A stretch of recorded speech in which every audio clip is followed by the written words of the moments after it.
DSC preparation కి మిగిలిన తక్కువ సమయాన్ని డిఎస్సి 2024 యాప్ లేదా DSC2024.com తో జాబ్ ని సాధించండి.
సమస్యలన్నీ అన్ని విన్న తర్వాత కూడా ముఖ్యంగా మేము చొరవ తీసుకొని ఈరోజు దాదాపు ఒక 12 కోట్లు 15 కోట్లు 3 కోట్లు ఎక్కువ పెట్టారా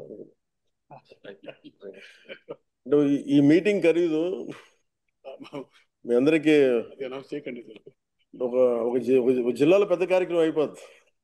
కానీ మన పంచాయతీ మీద ఎంత అంటే మీరు ఇంత ప్రేమగా వచ్చారు, అందుకని ఆ 12 కోట్లు నుంచి ఒక 15 కోట్ల రూపాయలు, ఆ 15 కోట్లు ఓవరాల్ గా మీరు అడిగిన పనులన్నిటికీ కూడా కలిపి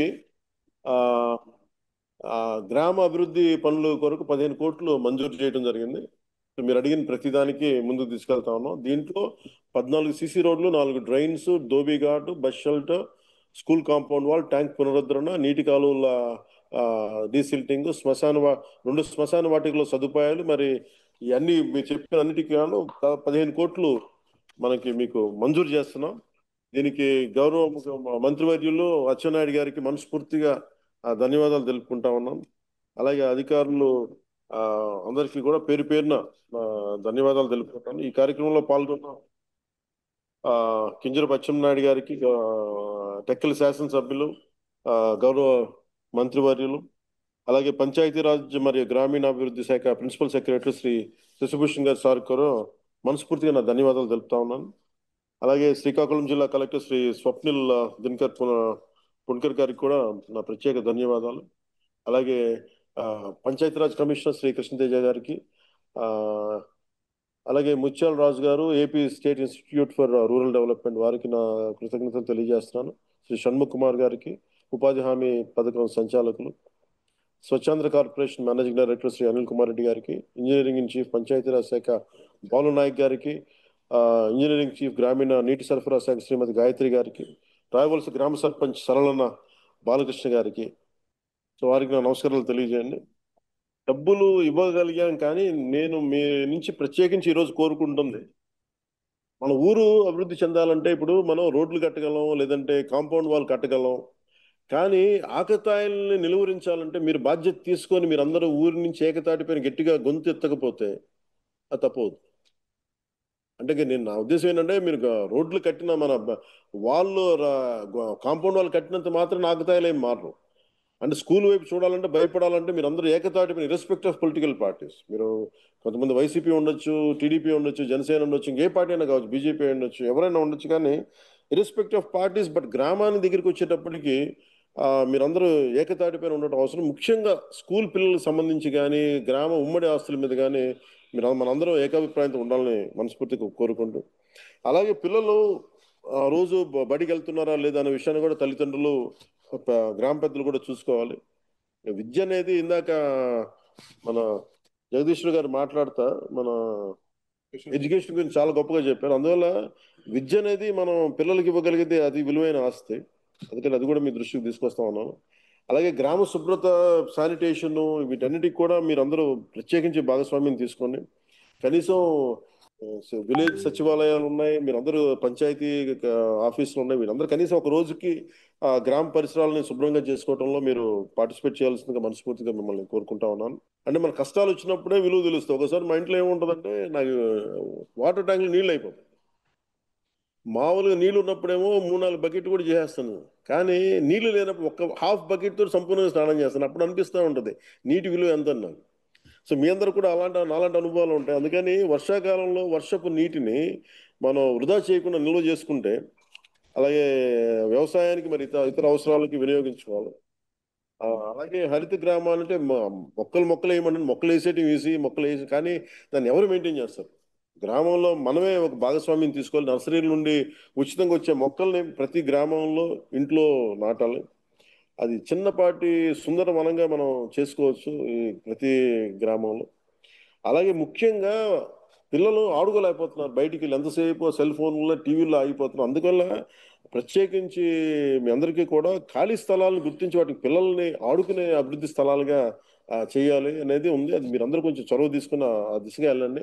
మా నుంచి ఎలాంటి సహకారం కావాలో నేను ముందుండి మేము నడిపిస్తాను. మీకు గుర్తుండి ఉంటుంది, నన్ను చిత్తూరు జిల్లా మన రాజంపేటలో ఒక చోట అడిగితే రైల్వే కోడూరులో నేను వెంటనే అక్కడ కనీసం మనకి 300 ఎకరాలంత భూమి ఉంది ఇక్కడ. అసలు సెంటు భూమి లేదు అక్కడ రైల్వే కోడూరు. సో నేను ఒక ఎకరన్నర కొని వాళ్ళకి స్కూల్ కోసం నేను పంచాల్సి వచ్చింది. సో నా దగ్గర అంత డబ్బు లేదు, కానీ మనకున్న పొలాన్ని, మన ప్రభుత్వ భూముల్ని ఖచ్చితంగా పిల్లలకు ఉపయోగపడేలా ఖాళీ స్థలాలకి, ఎందుకంటే దేహదారుఢ్యం చాలా అవసరం పిల్లలకి. వయసు వచ్చిన ఆడబిడ్డలకి ఇంతమంది తల్లులు ఉన్నారు, అక్క చెల్లెలు ఉన్నారు, ఆడపడుచులు ఉన్నారు. మన బిడ్డల్ని, మన ఆడబిడ్డల్ని మనం రక్షించుకోలేని పరిస్థితిలో మనం ఉండటం నిజంగా చాలా బాధాకరం. అందుకని ప్రతి ఒక్కరు కూడా, యువకులు కానీ అందరూ కూడా, పెద్దలు కానీ, ఆడబిడ్డలకి గ్రామ సమాజం రక్షణ కవచంగా నిలబడాలి. అది దయచేసి మీరు దాన్ని దృష్టిలో పెట్టుకోండి. అవసరమైన భద్రతా చర్యలు కానీ మరి అవగాహన కార్యక్రమాలు కానీ మీరు నిర్వహించండి. దానికి సంపూర్ణ సహకారం అందిస్తాం. అలాగే ఊరి నుంచి ఉన్నత స్థాయి చేరిన వారు తన గ్రామాన్ని మరవకూడదు. ఎక్కడో విదేశాల్లో ఉండేవాళ్ళు, ఇప్పుడు మన గౌరవ ముఖ్యమంత్రి గారు కూడా ఏం చెప్తున్నారంటే ప్రతి ఒక్కరిని అడాప్ట్ చేసుకోండి. మన ఇండస్ట్రియలిస్టులు ఉన్నారు, పారిశ్రామికవేత్తలు, ఈ రాష్ట్రం నుంచి మీరు లబ్ధి పొందారు కాబట్టి ఎవరినో ఒకళ్ళు మీరు తీసుకొని ఆ కొంత దత్తత తీసుకోమనే కార్యక్రమం ఉంది. అలాగే ప్రతి ఊరి నుంచి ఉన్నత స్థాయికి చేరిన వారు మన గ్రామాలు మర్చిపోకూడదు. ఇప్పుడు నేను కూడా ఎందుకు మీకు ఇంత నిలబడి మాట్లాడుతున్నానంటే, నా నేల నాకు జీవనాన్ని ఇచ్చింది. నాకు ఈ నేల నాకు అన్నం పెట్టింది. నాకు ఈ నేల నాకు బతుకునిచ్చింది. అలా నేల కోసం చేయడానికి నేను నా వంతు బాధ్యతగా నేను నిర్వహిస్తా ఉన్నాను. అలాగే మన ఊరి నుంచి వెళ్ళిన వేరే గ్రామాల్లో, వేరే ఊళ్ళలో ఉన్న ప్రతి ఒక్కరికి కూడా ముఖ్యంగా మన టెక్కల్ నియోజకవర్గం, రావివలస పంచాయతీ నుంచి వచ్చిన ప్రతి ఒక్కరు కూడా తిరిగి మన గ్రామం వైపు చూడవలసిందిగా నేను కోరుకుంటా ఉన్నాను. గ్రామాభివృద్ధిలో వారు కూడా వారి వంతు పాత్ర పోషించాలి. అదే నిజమైన అభిమానం. తద్వారా దేశానికి సేవ చేసినట్టు అవుద్ది. చివరిగా నేను ఒక్కటి చెప్పాలనుకున్నాను. అంటే మీ అందరి భాగస్వామ్యం చాలా కీలకం. ఈ రోజున 350 మంది ఉండొచ్చు, కానీ 3500 మంది భాగస్వామ్యం చాలా కీలకం. దాని ఉంటే మీరు అభివృద్ధి దిశగా ముందుకు సాగుతుంది. మనందరం కలిసికట్టుగా పనిచేస్తే రావి వలస గ్రామం రాష్ట్రానికి ఆదర్శ గ్రామంగా కాకుండా ఆధ్యాత్మిక పంచాయతీ కూడా నిలుస్తుంది.